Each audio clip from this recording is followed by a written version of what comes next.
तारा तोड़ेगी सरू और वेद की शादी। जी हाँ दोस्तों, सीरियल सरू के आने वाले अपकमिंग एपिसोड में जब कामनी सरू और वेद की शादी तोड़ने के लिए और वेद की शादी अनिका से कराने के लिए सरू को अपशगुन साबित कर देगी और जब अनिका सरू और वेद की सगाई देखकर उदास खड़ी होगी तब कामनी अनिका को समझाएगी कि तू टेंशन मत ले अनिका, तेरी नानी अभी जिंदा है और तेरी नानी वेद की शादी तुझसे ही कराएगी। और कामनी की बात सुन अनिका की माँ कामनी से बोलेगी, मॉम अब आपने ऐसा क्या किया है? और कामनी बोलेगी, बस तू देखती जा, अब होगा असली धमाका और उस धमाके में वेद और सरू का रिश्ता जल जाएगा।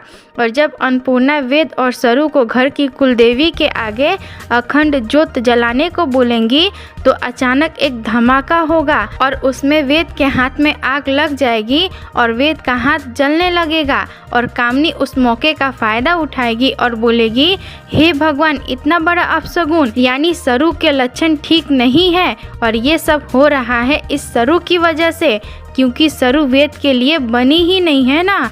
वेद की कुंडली सरू से नहीं मिलती है, कहीं ऐसा ना हो कि सरू से शादी के बाद वेद की मौत हो जाए। अब ये तो सब भगवानी के हाथ में है। और कामनी तारा को भड़काने की कोशिश करेगी और तारा कामनी की बातों में आ जाएगी और तारा बोलेगी, नहीं नहीं, ये नहीं हो सकता है, देखा आप सबने कैसे वेद का हाथ जल गया सरू से सगाई होते ही और वेद की जान को खतरा है और मैं ऐसा नहीं होने दे सकती हूँ। मैं वेद के जान को खतरे में नहीं डाल सकती हूँ और मेरे जीते जी वेद और सरू की शादी कभी नहीं होगी। और सरू अपशगुन है, सरू मेरे बेटे के लिए सही लड़की नहीं है।